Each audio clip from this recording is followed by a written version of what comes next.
उत्तर प्रदेश की एक छवि थी कि बीमारू राज्य है उत्तर प्रदेश, बीमारू से बेहतर की ओर बढ़ चला है और बहुत से लोग बताते हैं कि अब बहुत बेहतर हो चुका है। लेकिन अगर हम मेडिकल सेवाओं की बात करें तो बीइंग अ हेल्थ मिनिस्टर क्या लगता है आपको कि क्या हो सकता था और बेहतर, जो अभी जिसमें और काम करने की आवश्यकता है पूरे तंत्र को लेकर? क्या कहें? अभी उत्तर प्रदेश के स्वास्थ्य सेवा में बहुत काम बाकी है, क्योंकि हमको जब इसके प्रभार मिला तो उसी के 2-3 महीना बाद कोविड शुरू हो गया, तो हम पूरी तरह कोविड के प्रबंधन में ही लग गए। अब इधर थोड़ा सा हम लोग को टाइम मिला है, पिछले 4-5 महीना से जो समय मिला है जी। उसमें पूरी व्यवस्था को ठीक करना और टेक्नोलॉजी से जोड़ते हुए बहुत सारी चीज़ हमको एडवांस करके बनाना पड़ा। जैसे हमारे ज़िला अस्पतालों पर सीटी स्कैन करना, मशीनें लगाना, अल्ट्रासाउंड मशीन लगाना, डिजिटल एक्सरे लगाना, डायलिसिस मशीन जो हमारे लगभग 50 जनपदों में स्थापित हो गया, बाकी 25 जनपद में स्थापित करना, ये सारी चीज़ एट वॉर फुटिंग हमने शुरू कर दिया था। कि इसी बीच में हमारे सेंट्रलाइज दवाई के जो परचेजेस होते हैं वो अलग अलग जनपदों में एक मेन गोडाउन बनाना और उसको वहाँ तक स्थापित करना, वहाँ तक दवाई सप्लाई करना, उसको टेक्नोलॉजी से, कंप्यूटर से जोड़ के, ताकि जैसे आपको मालूम पड़े कि आपके यहाँ इतनी कमी हो रही है, आप जब उसको फीडिंग करेंगे तो हमारे सेंट्रलाइज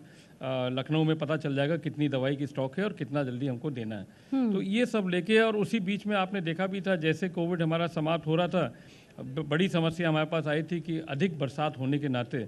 आपका डेंगू शुरू हो गया, आपका H1N1 फ्लू शुरू हो गया, डायरिया शुरू हो गया, मलेरिया शुरू हो गया, चिकनगुनिया में भी कुछ केसेस आने लगे, काला आजार के केसेस आने लग गए। तो ये सब चीज़ को भी हमको स्वास्थ्य विभाग को साथ साथ में देखना पड़ा। और उसके साथ जो हमारे राष्ट्रीय कार्यक्रम है, टीबी का जो खोज करना, वो सबसे इम्पोर्टेंट हमारा था। रूटीन इम्यूनाइजेशन जो टीकाकरण हम करते हैं रूटीन, उसमें बहुत सारे लाइन लिस्टिंग बच्चे छूट गए थे, उनको पूरा करना, फाइलेरिया का अलग से देखना। और हमारे जो सबसे बड़ी महत्वपूर्ण चीज़ होता है जिसको हम डिलीवरीज कहते हैं जी, जो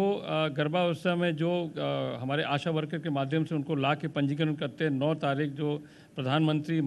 सुरक्षित मातृ योजना के अंतर्गत हर 9 तारीख को गांव से निकाल के इन गर्भावस्था महिलाओं को ला के उनका पंजीकरण कराना, उनका पूरा चेकअप कराना, अल्ट्रासाउंड के साथ में उनके दवाई देना, और उनके जो हाई रिस्क प्रेगनेंसी वाले को अलग श्रेणी में डालना, फिर उनको जिला अस्पताल पर ले जाना, सेफ प्रेगनेंसी कराना, और सेफ प्रेगनेंसी के बाद उनका टीकाकरण करा के सब कुछ कराना। ये लगातार हमारा 24 आवर्स का सर्विस इन सब चीज़ मिला के करता है। उसके बाद डॉक्टर्स के अटेंडेंस देखना,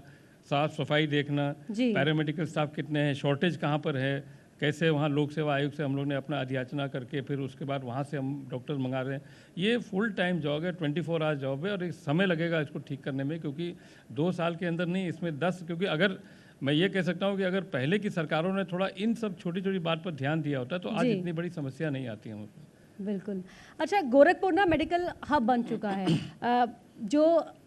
पूर्वांचल की सेहत को लेकर तो यहाँ पर जो मेडिकल फैसिलिटीज़ हैं वो हैं ही। जो पड़ोसी राज्य बिहार की भी एक बड़ी आबादी यहाँ आती है, तो उनको केटर करना भी एक बहुत बड़ा चैलेंज है। ये तो है ही, क्योंकि बिहार के लोग, मेरे तो कई संजोग से वहाँ के मंत्री, वहाँ के कुछ विधायक हमको कई बार फ़ोन करते हैं कि पीजीआई में भर्ती करा दीजिए या केजीएम में भर्ती करा दीजिए। मैं कभी कभी उनसे पूछता हूँ भी कि आपके वहाँ तो पटना में ऑल इंडिया इंस्टीट्यूट भी है, बड़े बड़े मेडिकल कॉलेज है, मगर वहाँ किसी तरह से वहाँ की व्यवस्था नहीं ठीक हो पा रही है, और बड़े मात्रा में लोग यहाँ पर आते हैं, तो उनको हेल्प करना तो हमारा जिम्मेदारी है ही। और हम लोग प्रयास करते हैं उनको पीजीआई में, या यहाँ पर अब ऑल इंडिया इंस्टीट्यूट का ओपीडी शुरू हो गया है, बीआरडी कॉलेजेस में काफ़ी चीज़ें इंप्रूव हो गए हैं, और अलग से जो हमारे अलग मेडिकल कॉलेजेस भी हमारे सब जगह अब स्थापित हो रहे हैं धीरे धीरे करके, उनका भी प्रारंभ हो रहा है, तो उन जगह पर भी पहुंचाना एक बहुत बड़ा व्यवस्था। देखिए, योगी जी की सरकार में सबसे बड़ी चीज़ है कि स्वास्थ्य पर उन्होंने बहुत बड़ा ध्यान दिया था। मेडिकल कॉलेजेस, ये तय हो गया था कि मेडिकल कॉलेज हमारे हर जनपद में खुलेंगे, और आज के दिन 9 मेडिकल कॉलेज हमारे प्रारंभ हो चुके हैं, जिनका फैकल्टी और उनकी पढ़ाई शुरू हो गई है, शुरू होने वाली है अक्टूबर में। और उसके बाद हमारे लगभग हर जनपद में मेडिकल कॉलेजेस निर्माणाधीन है। 16 ऐसे जनपद है जो पीपीपी मॉडल पर भी चलेंगे, और वो पीपीपी मॉडल पर चलने के बाद जब मेडिकल कॉलेज हमारे प्रारंभ हो जाएंगे तो कम से कम 5 साल पर अनुबंध के साथ हमारे डॉक्टर्स, 100 डॉक्टर्स हमारे